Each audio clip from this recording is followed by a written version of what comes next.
The glass walls of Helix Mind Labs made it look like a spaceship had landed in the middle of Zurich. Inside, whiteboards were covered in equations, monitors glowed with code, and the air smelled faintly of coffee and ozone from overworked servers. This was where Europe's brightest minds were trying to build the next breakthrough in artificial intelligence, a system that could detect rare diseases from medical scans faster than any human doctor. Every morning, teams of data scientists and engineers streamed in PhDs from Oxford, Zurich, MIT. Their ID badges unlocked secure doors. Their names appeared in journals and conferences. Every evening, when most of them left, Joel Ramos arrived with a different kind of badge. He wore dark blue overalls with the word cleaning services stitched over the pocket. 41 years old, Filipino.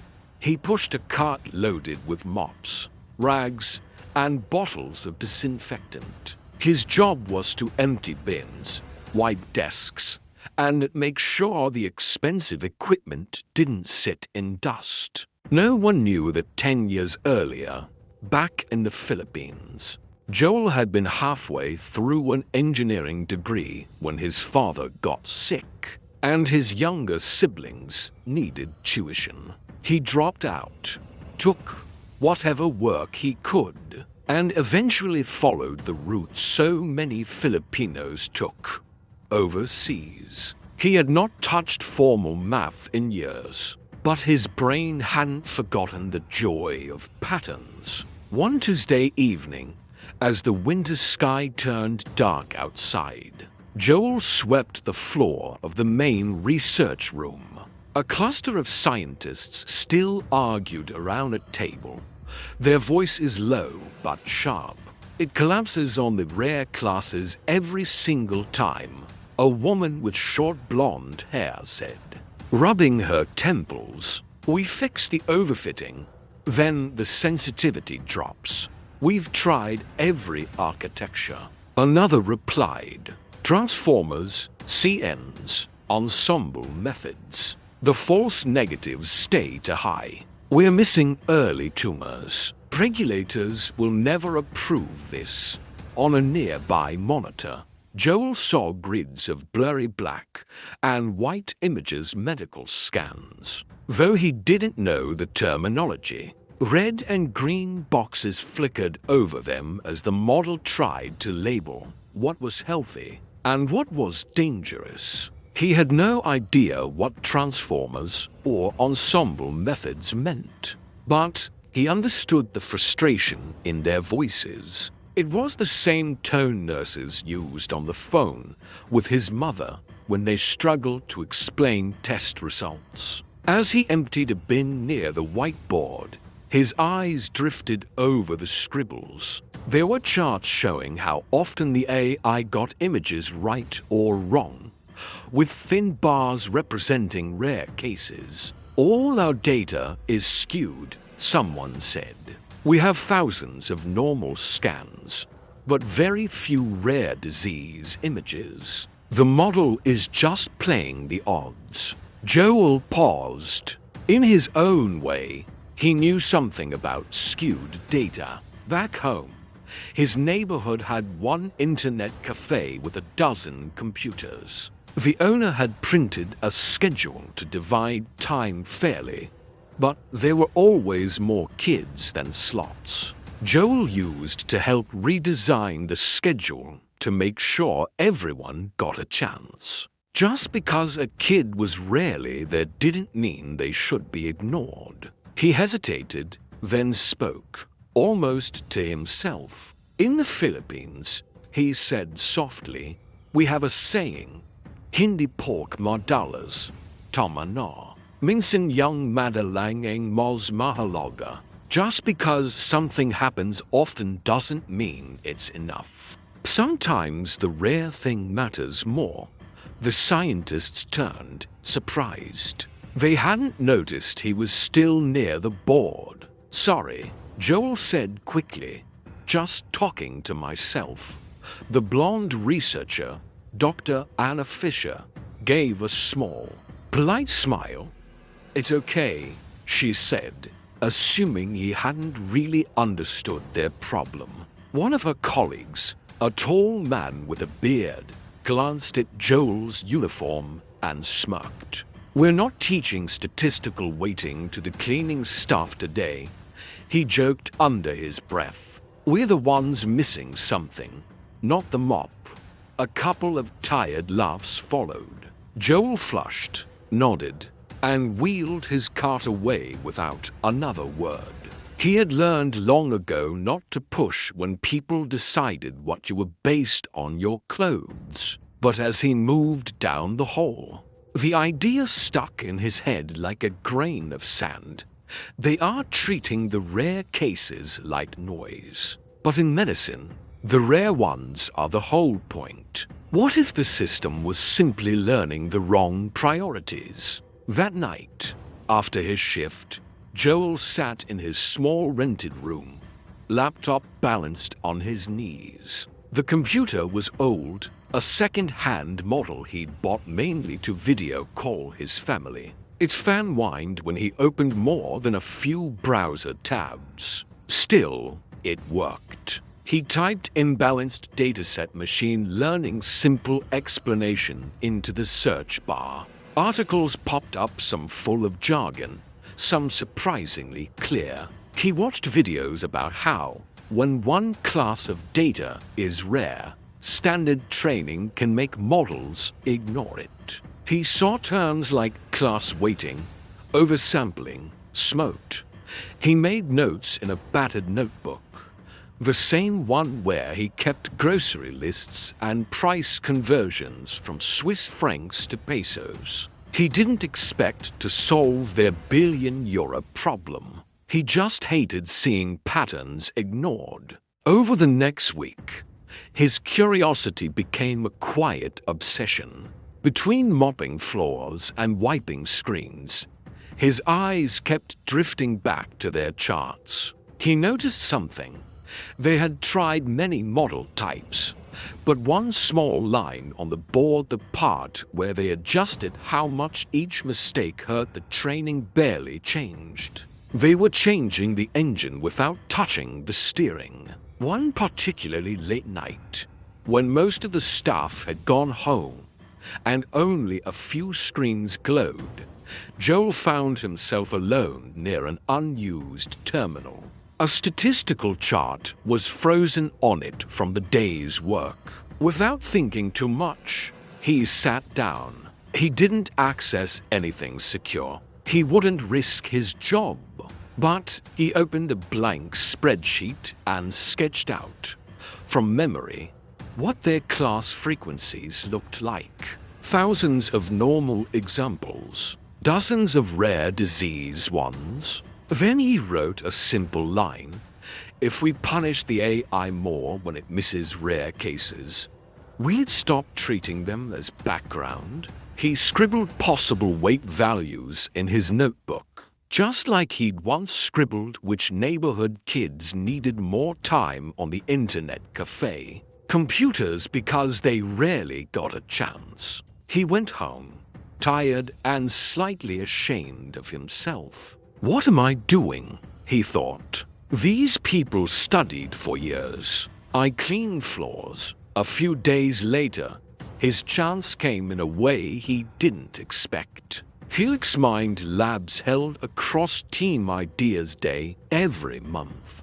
A symbolic gesture where anyone could drop anonymous suggestions into a digital box. Most entries came from junior researchers, a few from admin, almost none from cleaning staff. Joel stared at the login screen on a public suggestion kiosk. It didn't ask for a name, just a department code. He typed support services and opened the form. His fingers hovered.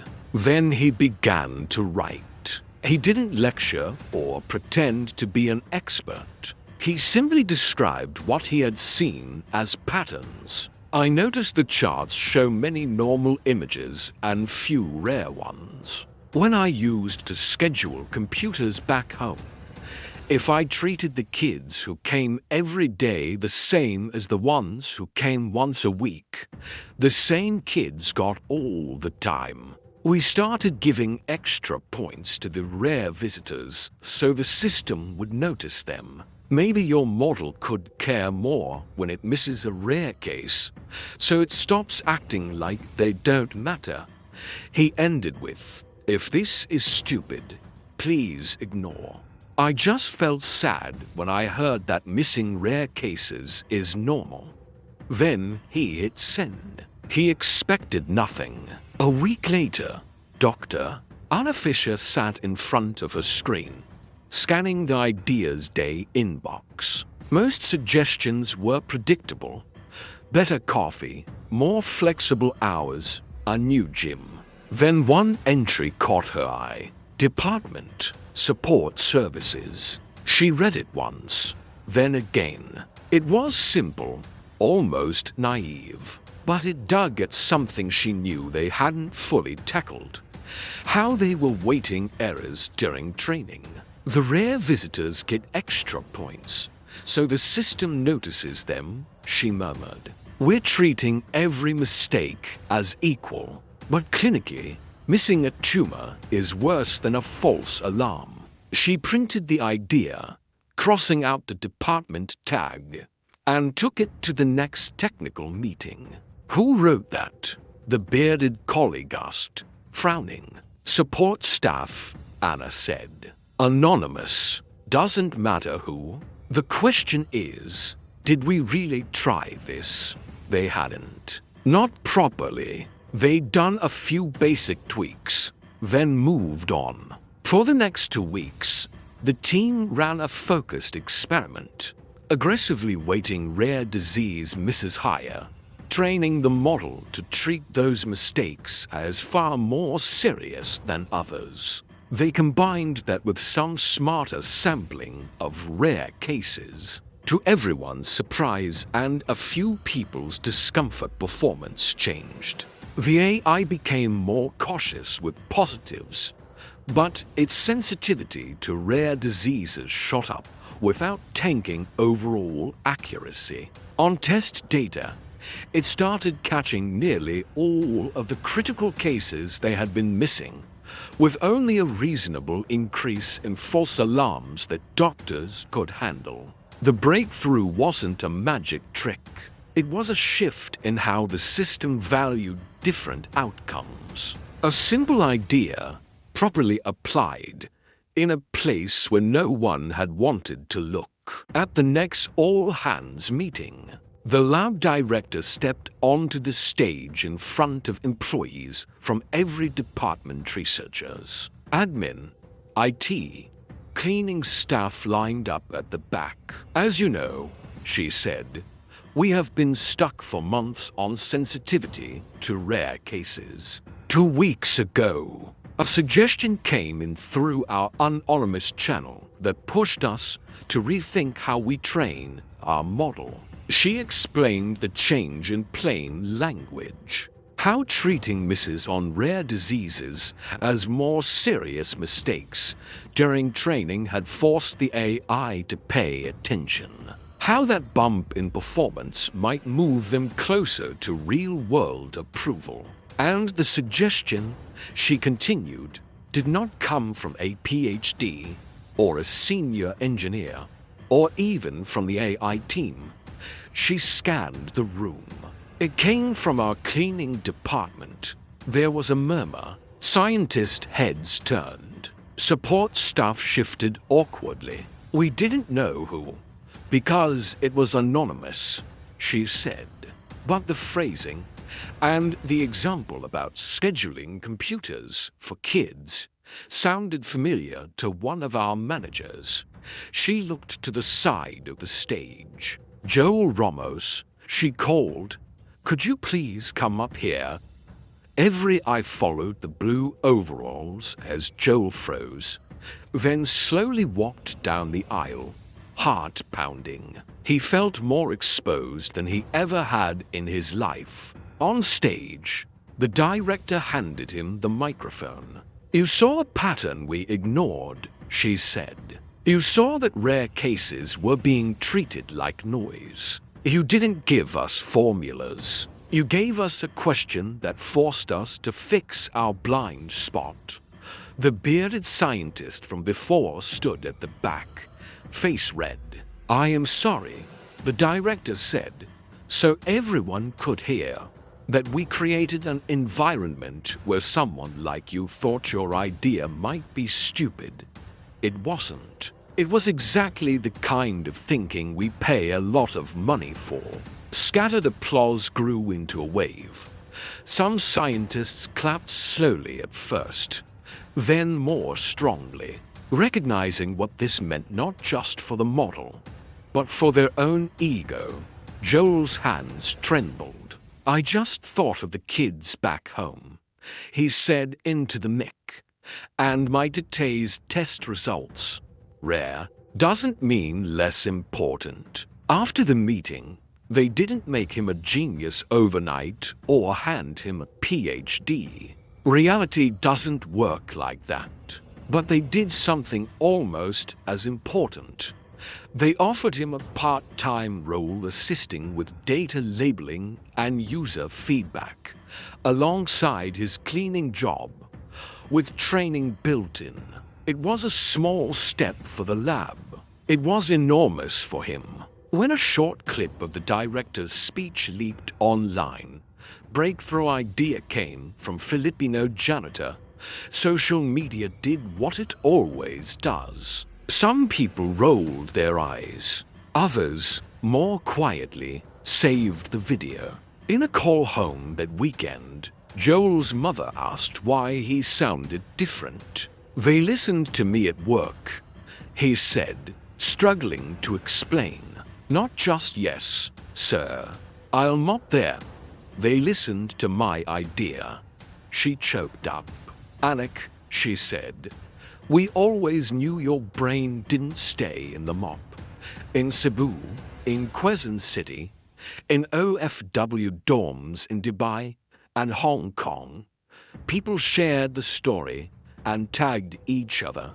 Nurses, drivers, helpers, cashiers. Because even if the details were fiction, the feeling was real. How many of them had swallowed ideas at work because no one ever looked past the uniform? The AI model at Helix Mind Labs kept improving.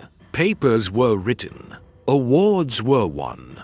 But inside the lab, there was a quiet change. People looked longer at the support staff who moved through their glass hallways. They remembered that rare signals in a noisy world were often the ones that mattered most. And somewhere in the Philippines, a kid who liked both math and mopping the kitchen floor saw that story and thought, maybe I don't have to choose between being useful and being heard. Because sometimes, the most viral miracle isn't that a Filipino from nowhere saved €1 billion. Project is that a room full of experts finally learned to stop underestimating the Filipino, who was already in the room.